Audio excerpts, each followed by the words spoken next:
একদিন মহানবী হযরত মুহাম্মদ সাল্লাল্লাহু আলাইহি ওয়াসাল্লাম মসজিদের বারান্দায় বসেছিলেন। এমন সময় এক সাহাবী আব্দুল্লাহ আনসারী নবী করিম সাল্লাল্লাহু আলাইহি ওয়াসাল্লামের কাছে এসে বললেন, ইয়া রাসূলুল্লাহ, আমার ছোট্ট ছেলেটি ইহুদি বাড়ির খেজুর গাছ থেকে মাটিতে পড়া খেজুর খেত। আজকে আমার ছেলেটিকে ইহুদি খেজুর গাছের সাথে বেঁধে রেখেছে এবং অনেক মারধর করেছে। আল্লাহর নবী গো, আপনি এখন বলে দেন আমি কি করব। নবীজির সাহাবী আব্দুল্লাহ আনসারীর মুখে এমন কথা শুনে বিশ্বনবী হযরত মুহাম্মদ সাল্লাল্লাহু আলাইহি ওয়াসাল্লাম আব্দুল্লাহ আনসারীকে বললেন, আব্দুল্লাহ আনসারী, তুমি এখন বাড়ি ফিরে যাও। নবীজির মুখে এমন কথা শোনার পর আব্দুল্লাহ আনসারী বাড়ি ফিরে গেলেন। কিছুক্ষণ পর নবীজির সাহাবী হযরত আবু বকর সিদ্দিক রাদিয়াল্লাহু তাআলা আনহু মসজিদের নববীর মধ্যে এসে দেখলেন বিশ্বনবী দুটি চোখের পানি ছেড়ে কান্না করছে। আবু বকর সিদ্দিক রাদিয়াল্লাহু তাআলা আনহু তখন নবী করিম সাল্লাল্লাহু আলাইহি ওয়াসাল্লামকে বলতে লাগলেন, ইয়া রাসূলুল্লাহ, আপনার চোখে পানি কেন? কে আপনার মনে কষ্ট দিয়েছে? আমি আবু বক্করকে বলুন। আমি আবু বক্কর আপনাকে কথা দিচ্ছি, জীবনের বিনিময়ে হলেও আপনার চোখের পানি মুছে দেব। বিশ্বনবী কোনো কথা বললেন না। এর কিছুক্ষণ পর হযরত উমর রাদিয়াল্লাহু তাআলা আনহু মসজিদের নববীর মধ্যে উপস্থিত হলেন এবং তিনি দেখতে পেলেন প্রিয় নবী কান্না করছে। তখন হযরত উমর রাদিয়াল্লাহু তাআলা আনহু গর্জিত কণ্ঠে বলে উঠলেন, ইয়া রাসূলুল্লাহ, আপনার চোখে পানি কেন? কেন আপনি কান্না করছেন? আল্লাহর নবী গো, আমি ওমরকে বলুন। কে আপনার মনে কষ্ট দিয়েছে? আমি ওমর কথা দিচ্ছি, তার গর্দান আমি আপনার সামনে এনে উপস্থিত করব। বিশ্বনবী তারপরেও চুপ করে রইলেন, কোনো কথা বললেন না।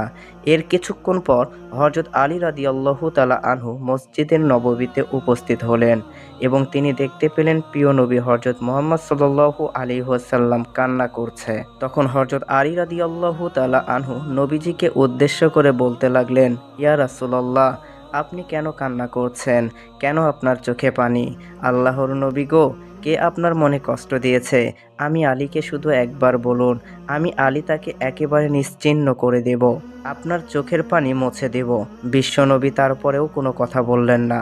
এরপরে দেখা যায় হযরত উসমান গনি রাদিয়াল্লাহু তাআলা আনহু মসজিদের নববীর মধ্যে আসলেন এবং নবীজির চোখে পানি দেখে উসমান গনি নবীজিকে বললেন, ইয়া রাসূলুল্লাহ, আপনার চোখে পানি আমি উসমান কিছুতেই সহ্য করতে পারছি না।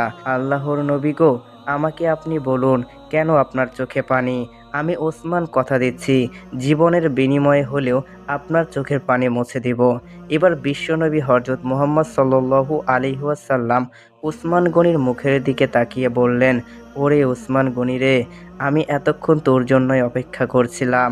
এরে উসমান, আমার এক গরিব সাহাবী আব্দুল্লাহ আনসারী কিছুক্ষণ আগে আমার কাছে এসেছিলেন এবং কেঁদে কেঁদে বলল, তার ছোট্ট ছেলেটি প্রতিদিন ইহুদির বাড়িতে খেজুর গাছের নিচে যে খেজুরগুলো পড়ে থাকতো সেগুলো সে খাইতো। আজকেও তার ছেলেটি খেজুর গাছের নিচে গিয়েছিল মাটিতে পড়া খেজুরগুলো খেতে, কিন্তু আজকে ইহুদি তার ছেলেটিকে খেজুর গাছের সাথে বেঁধে রেখেছে এবং মারধর করেছে। এ উসমান, পারবিনি রে আমি রাসূলকে সেই ইহুদির খেজুর গাছটি কিনে দিতে? উসমান গনি রাদিয়াল্লাহু তাআলা আনহু বিশ্বনবীর মুখে এমন কথা শোনার পর দুটি চোখের পানি গড় গড় করে ছেড়ে দিলেন। উসমান গনি আর কিছু না বলে সঙ্গে সঙ্গে ইহুদির বাড়ির দিকে রওনা করলেন। কিছুক্ষণ যাওয়ার পর উসমান গনি ইহুদির বাড়িতে এসে ইহুদির দরজায় শব্দ করে বললেন, ইহুদি, বাড়িতে আছো? তখন ইহুদি ঘরের ভিতর থেকে শব্দ করে বললেন, কে কে আমাকে ডাকছো? তখন উসমান গনি বলল, ইহুদি রে, আমি বিশ্বনবীর সাহাবী উসমান গনি বলছি, একটু বাহিরে আসো, তোমার সাথে জরুরি কথা আছে। তখন ইহুদি দরজা খুলে বাহিরে আসলেন।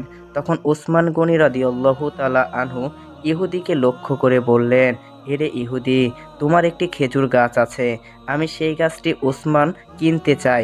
বলো ইহুদি, কত টাকার বিনিময়ে তুমি সেই খেজুরের গাছটি আমার কাছে বিক্রয় করবে? তখন ইহুদি মনে মনে চিন্তা করল, উসমান এত বড় ধনী ব্যক্তি, আমার কেবলমাত্র একটি খেজুর গাছ কিনতে এসেছে, নিশ্চয়ই তাহলে অনেক বড় দাম পাওয়া যাবে। এরপর ইহুদি উসমান গনিকে লক্ষ্য করে বলল, হে উসমান গনি, আমি আমার খেজুর গাছটি বিক্রয় করতে পারি, তবে একটা শর্ত আছে। শর্তটি হলো, আমার এই একটি গাছের বিনিময়ে তোমার বাড়ির পাশে 100টি খেজুর গাছ বিশিষ্ট একটি বাগান রয়েছে, সেই বাগানটি আমার নামে লিখে দিতে হবে। তখন উসমান গনি রাদিয়াল্লাহু তাআলা আনহু ইহুদির দিকে তাকিয়ে বললেন, ইহুদি রে, আমি রাসূলের চোখে পানি দেখে এসেছি। ফিরে ইহুদি, আজকে রাসূলের চোখে পানি মোছার জন্য তুই যদি উসমান গনির 100টি খেজুর গাছের বাগান না চেয়ে আমি উসমানের তামাম জিন্দেগির সম্পত্তি চাইতি, আমি উসমান গনি আল্লাহর কসম খেয়ে বলছি, বিশ্বনবীর চোখের পানি মোছার জন্য আমি উসমানের সকল সম্পত্তি তোকে আজকে দিয়ে দিতাম। অতঃপর উসমান গনি রাদিয়াল্লাহু তাআলা আনহু 100টি খেজুর গাছের বাগানের বিনিময়ে ইহুদির কাছ থেকে একটি খেজুর গাছের দলিল নিয়ে মসজিদের নববীর দিকে রওনা করলেন। হযরত উসমান গনি রাদিয়াল্লাহু তাআলা আনহু মসজিদের নববীর মধ্যে এসে বিশ্বনবীর হাতে খেজুর গাছের দলিল তুলে দিলেন। বললেন, ইয়া রাসূলুল্লাহ, আমি আপনার জন্য ইহুদির ওই খেজুর গাছটি ক্রয় করে এনেছি, এটাই তার দলিল। বিশ্বনবী তখন উঁচু করে ধরলেন এবং উসমান গনির দিকে তাকিয়ে বললেন, উসমান গনি রে, আমি নবী কথা দিলাম, তোরে না নিয়ে আমি জান্নাতে যাব না। সুবহানাল্লাহ। এমনিভাবে আরও একদিনের ঘটনা। একদিন বিশ্বনবী সাহাবীদের মজলিসে দাঁড়িয়ে যুদ্ধের জন্য টাকা উঠাচ্ছিলেন। তখন নবীজি ঘোষণা দিয়ে বললেন, কে আছো তোমাদের মধ্যে যে আল্লাহর রাস্তায় দান করবে? তখন উসমান গনি রাদিয়াল্লাহু তাআলা আনহু বললেন, ইয়া রাসূলুল্লাহ, ইয়া হাবিবাল্লাহ, আমি 100টি উট আল্লাহ তাআলার রাস্তার যুদ্ধের জন্য দান করতে চাই। তখন বিশ্বনবী এবার ডান দিকে তাকিয়ে বললেন, আর কে আছো যে আল্লাহর রাস্তায় দান করবে?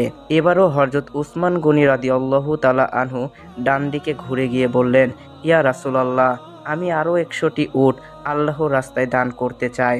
নবীজি আবারও সামনের দিকে তাকিয়ে বললেন, তোমাদের মধ্যে কে আছো যে আল্লাহর রাস্তায় দান করবে?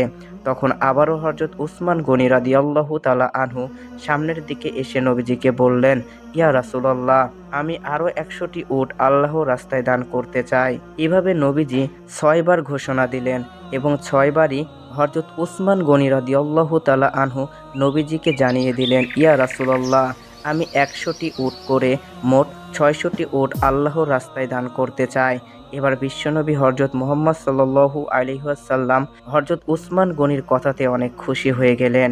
উসমান গনি আবারও নবীজিকে বললেন, ইয়া রাসূলুল্লাহ, আমি 100টি ঘোড়াও আল্লাহর রাস্তায় দান করতে চাই। এতে নবীজি আরও খুশি হয়ে গেলেন। এবার উসমান গনি রাদিয়াল্লাহু তাআলা আনহু নবীজিকে লক্ষ্য করে বললেন, ওগো আল্লাহর নবী, আমার দান এখনও শেষ হয়নি, আপনি একটু অপেক্ষা করুন, আমি ঘর থেকে আসছি। এই বলে হযরত উসমান রাদিয়াল্লাহু তাআলা আনহু বাড়িতে চলে আসলেন। বাড়িতে এসে উসমান গনির বিবির সামনে রুমাল পেতে দিয়ে বললেন, বিবি, ঘরের মধ্যে স্বর্ণ অলংকার মুদ্রা টাকা পয়সা যা কিছু আছে সব কিছুই এই রুমালের মধ্যে রাখো। উসমান গনি রাদিয়াল্লাহু তাআলা আনহু অনেক ধনী মানুষ এবং অনেক বড় ব্যবসায়ী ছিলেন। তার স্ত্রী তাকে উদ্দেশ্য করে বললেন, কি ব্যাপার, অনেক বড় মহাজন পেয়েছেন নাকি, এত কিছু বিনিয়োগ করছেন? তখন উসমান গনি রাদিয়াল্লাহু তাআলা আনহু বিবিকে বললেন, হ্যাঁ বিবি, আজকে অনেক বড় মহাজন পেয়েছি, আজকে আরশের আজিম এর মালিকের সাথে বিনিয়োগ করব, আজকে জান্নাতের বিনিময়ে বিনিয়োগ করব। অতঃপর হযরত উসমান রাদিয়াল্লাহু তাআলা আনহু স্বর্ণ অলংকার নিয়ে হযরত মুহাম্মদ সাল্লাল্লাহু আলাইহি ওয়াসাল্লামের কাছে এসে উপস্থিত হলেন। উসমান গনির হাতে থাকা সমস্ত সোনা অলংকার মহানবীর হাতে তুলে দিলেন এবং বললেন, ইয়া রাসূলুল্লাহ, আমার ঘরে থাকা সমস্ত অলংকার মুদ্রাগুলো আমি আল্লাহর রাস্তায় দান করে দিলাম। তখন বিশ্বনবী রুমালের ভিতরের সোনা অলংকার উঁচু করে ধরে আকাশের দিকে তাকিয়ে আল্লাহ তাআলার দরবারে দোয়া করলেন, হে রাব্বুল আলামিন, আমি জমিনে হযরত উসমানের প্রতি রাজি হয়ে গেলাম, তুমি আসমানেও হযরত উসমানের জন্য রাজি থেকো। সুবহানাল্লাহ। আল্লাহ যেন আমাদেরকে হযরত উসমান গনি রাদিয়াল্লাহু তাআলা আনহুর মতো জীবন গঠন করার মতো তৌফিক দান করুক। সবাই কমেন্টে লিখুন আমিন। হযরত আনাস বিন মালিক রাদিয়াল্লাহু তাআলা আনহু বর্ণনা করেন, নবী করিম সাল্লাল্লাহু আলাইহি ওয়াসাল্লামের নিয়ম ছিল তিনি জুমার দিনে মসজিদে স্থাপিত একটি খেজুর গাছের কাষ্ঠের সঙ্গে হেলান দিয়ে দাঁড়িয়ে খুতবা পেশ করতেন। একদিন এক সাহাবী নবী করিম সাল্লাল্লাহু আলাইহি ওয়াসাল্লামের কাছে এসে বললেন, হে আল্লাহর রাসূল, আমি কি আপনার জন্য এমন কিছু প্রস্তুত করতে পারি যা আপনার খুতবার সময় আপনার জন্য আরামদায়ক হবে? রাসূল সাল্লাল্লাহু আলাইহি ওয়াসাল্লাম তখন তাকে অনুমতি দিয়ে দিলেন। অনুমতি পাওয়ার পর নবী করিম সাল্লাল্লাহু আলাইহি ওয়াসাল্লামের জন্য একটি মেম্বার তৈরি করলেন। মেম্বারটি ছিল 3টি স্তরের। নবী করিম সাল্লাল্লাহু আলাইহি ওয়াসাল্লাম 3য় স্তরে বসে গেলেন। যখন নবী করিম সাল্লাল্লাহু আলাইহি ওয়াসাল্লাম প্রথমবার মেম্বারে বসলেন, তখন সেই খেজুর গাছটি নবী করিম সাল্লাল্লাহু আলাইহি ওয়াসাল্লামের বিচ্ছেদে গরুর মতো আওয়াজ করতে লাগলো এবং তিনি খুব জোরে জোরে কান্না করতে লাগলো। সমগ্র মসজিদের মুসল্লিরা তার শোকের আওয়াজে বিষণ্ণ হয়ে গেল। নবী করিম সাল্লাল্লাহু আলাইহি ওয়াসাল্লাম মেম্বার থেকে নেমে আসলেন এবং সেই খেজুর গাছটির কাছে গেলেন। তিনি গাছের সঙ্গে আলিঙ্গন করলেন। তখনও খেজুর গাছটি শিশুর মতো কান্না করছিল। নবী করিম সাল্লাল্লাহু আলাইহি ওয়াসাল্লাম যখন তার বুকের সঙ্গে আলিঙ্গন করলেন, তখন তিনি শান্ত হয়ে গেল। এরপর নবী করিম সাল্লাল্লাহু আলাইহি ওয়াসাল্লাম বললেন, কসম সেই আল্লাহর যার হাতে মুহাম্মাদের জীবন রয়েছে, আমি যদি এই গাছটির সঙ্গে আলিঙ্গন না করতাম তাহলে এটি কিয়ামত পর্যন্ত এভাবে কান্না করতে থাকতো। সুবহানাল্লাহ। এরপরে নবী করিম সাল্লাল্লাহু আলাইহি ওয়াসাল্লামের নির্দেশ দিলেন, এই মেম্বারের নিচে এই খেজুর গাছকে দাফন করে দাও। তার কথা অনুসারে মেম্বারের নিচে গাছটিকে দাফন করা হলো। হযরত আব্দুল বিন আব্বাস রাদিয়াল্লাহু তাআলা আনহু থেকে বর্ণিত, এক ব্যক্তি নবী করিম সাল্লাল্লাহু আলাইহি ওয়াসাল্লামের কাছে এসে বলল, আমি কিভাবে এটা বিশ্বাস করব যে আপনি সত্যি আল্লাহর প্রেরিত রাসূল? তখন নবী করিম সাল্লাল্লাহু আলাইহি ওয়াসাল্লাম বললেন, আমি যদি ওই খেজুর গাছকে আমার নিকটে আসতে বলি এবং সে যদি আমার ডাকে সাড়া দেয়, তাহলে তুমি কি বিশ্বাস করবে যে আমি সত্যিই আল্লাহর রাসূল? এরপর নবী করিম সাল্লাল্লাহু আলাইহি ওয়াসাল্লাম সেই খেজুর গাছটিকে তার নিকটে আসতে বললেন এবং সঙ্গে সঙ্গে সেই খেজুর গাছটি নবী করিম সাল্লাল্লাহু আলাইহি ওয়াসাল্লামের কাছে এসে হাজির হলো এবং খেজুর গাছটির মাথা রাসূল সাল্লাল্লাহু আলাইহি ওয়াসাল্লামের পায়ের নিকট ঝুঁকে দিলেন। এরপর নবী করিম সাল্লাল্লাহু আলাইহি ওয়াসাল্লাম বললেন, ফিরে যাও, এবং সঙ্গে সঙ্গে সেই খেজুর গাছটি আবার তার নিজের জায়গাতে ফিরে গেল। এই দৃশ্য দেখে সেই ব্যক্তি সাথে সাথে ইসলাম ধর্ম গ্রহণ করলেন। সুবহানাল্লাহ। নবী করিম সাল্লাল্লাহু আলাইহি ওয়াসাল্লাম যখন মদিনায় হিজরত করেন, সেই সময় অনেক বিস্ময়কর ঘটনা ঘটেছিল। তখন নবী করিম সাল্লাল্লাহু আলাইহি ওয়াসাল্লাম এবং আবু বকর সিদ্দিক রাদিয়াল্লাহু তাআলা আনহুর সঙ্গে গারে শাহরে অবস্থান করছিলেন। তখন কুরাইশের লোকেরা মক্কা থেকে নবী করিম সাল্লাল্লাহু আলাইহি ওয়াসাল্লামকে খুঁজতে খুঁজতে গারে শাহর পর্যন্ত এসে পড়েছিল। হযরত আবু বকর সিদ্দিক রাদিয়াল্লাহু তাআলা আনহু এটা ভেবে ভয় পেয়ে গেলেন, তারা যে কোনো সময় গারে শাহরের ভিতরে চলে আসতে পারে। হযরত আবু বকর রাদিয়াল্লাহু তাআলা আনহু তার উদ্বেগের কথা নবী করিম সাল্লাল্লাহু আলাইহি ওয়াসাল্লামের নিকট প্রকাশ করলেন।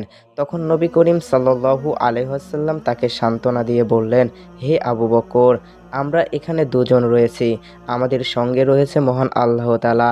এরপর সেই বিস্ময়কর ঘটনাটি ঘটল। এক মাকড়সা গারে শাহরের মধ্যেও জাল বুনল। নবী করিম সাল্লাল্লাহু আলাইহি ওয়াসাল্লামকে খুঁজতে আসা কুরাইশরা বলল, যদি এই গুহায় কেউ প্রবেশ করে তাহলে এখানে মাকড়সার জাল থাকতো না। নবী করিম সাল্লাল্লাহু আলাইহি ওয়াসাল্লাম এবং হযরত আবু বকর সিদ্দিক রাদিয়াল্লাহু তাআলা আনহু দুজনেই গুহার ভিতরে অবস্থান করছিলেন এবং তারা তাদেরকে খুঁজতে আসার ব্যাপারটা সবাই শুনছিলেন। কিছু কিছু কিতাবে হযরত আনাস বিন মালিক রাদিয়াল্লাহু তাআলা আনহু থেকে বর্ণিত, তিনি বলেন, যখন নবী করিম সাল্লাল্লাহু আলাইহি ওয়াসাল্লাম এবং হযরত আবু বকর সিদ্দিক রাদিয়াল্লাহু তাআলা আনহু সেই গুহায় অবস্থান করছিলেন এবং কুরাইশের লোকেরা সেখানে পৌঁছালো, তখন মহান আল্লাহ পাক রব্বুল আলামিনের হুকুমে গুহার সামনে একটি বৃক্ষ বেড়ে উঠল এবং পাখিরা সেখানে বাসা বাঁধল এবং পাখিগুলো ডিমও দিয়েছিল এবং মাকড়সা জাল বুনল।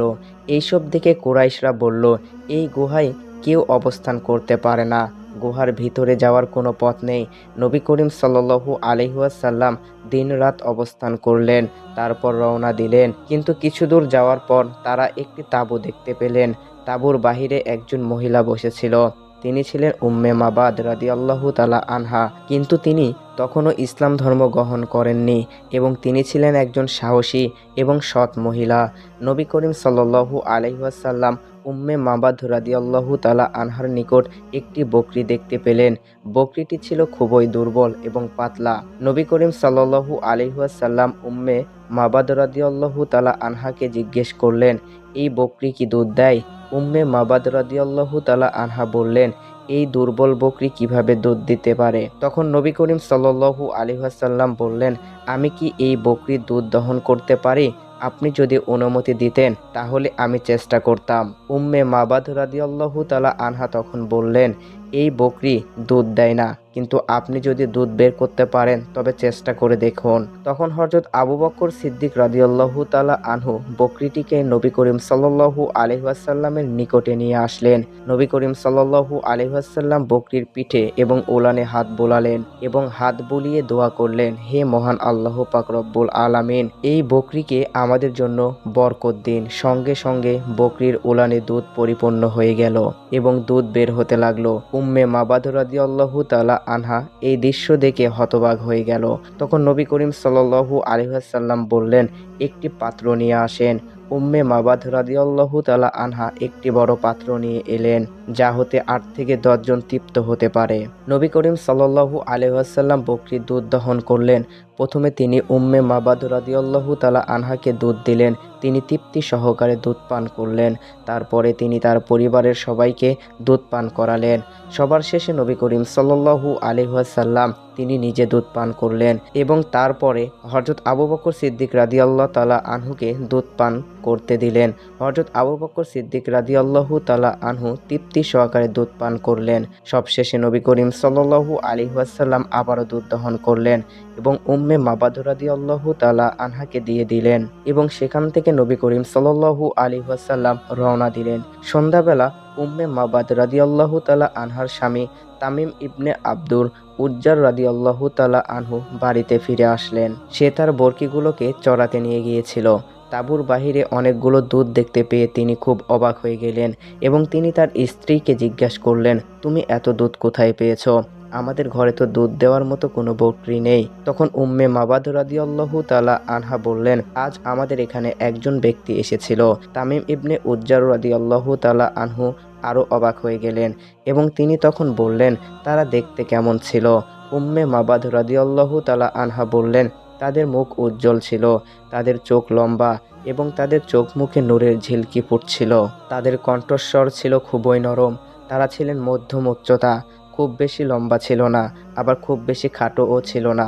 তাদের কথা ছিল যেমন একটি মালার মধ্যে মুক্তা যখন কথা বলতেন তখন কেবলমাত্র তাদের কথাই শুনতে ইচ্ছা করছে। তাদের দাড়ি কালো ছিল এবং তাদেরকে দূর থেকে দেখতে খুবই সুন্দর লাগছিল এবং নিকট থেকে দেখলে আরও সুন্দর লাগতো। তাদের দিকে একবার তাকালে দৃষ্টি ফেরাতে মন চাইতো না। উম্মে মাবাদ রাদিয়াল্লাহু তাআলা আনহার এমন বর্ণনা শুনে তার স্বামী বললেন, মহান আল্লাহ পাক রব্বুল আলামিনের কসম, তুমি যে বর্ণনা দিয়েছো কুরাইশ ব্যক্তির সঙ্গে মিলে যায়, যিনি নিজেকে মহান আল্লাহ তাআলার একজন নবী বলে থাকেন। আমি যদি তখন এখানে উপস্থিত থাকতাম আমি অবশ্যই তাকে অনুসরণ করতাম ইনশাআল্লাহ।